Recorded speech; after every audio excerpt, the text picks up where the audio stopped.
Welcome to the Rim Break Rodeo. We hope this video helps. In this video, I will explain how to make credit note in Tally Prime. Open Gateway of Tally, choose Accounting Vouchers, and press F8 to open the credit note voucher immediately. Next, select the customer ledger, enter the original invoice number, and set the date correctly. Add each returned item as a separate line with quantities and rates. Verify tax ledgers and narration before accepting the voucher to complete the credit note process. When entering items, be precise with quantities and rates to keep your books clean and accurate. Always pick the correct GSD or tax ledger to ensure the tax impact is recorded properly in both supplier and buyer accounts.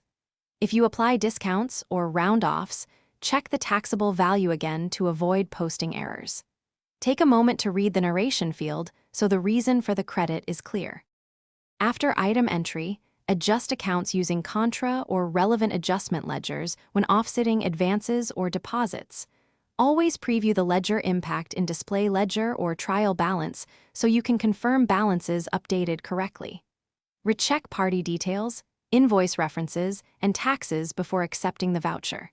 If everything looks good, save the credit note and note the voucher number for future records.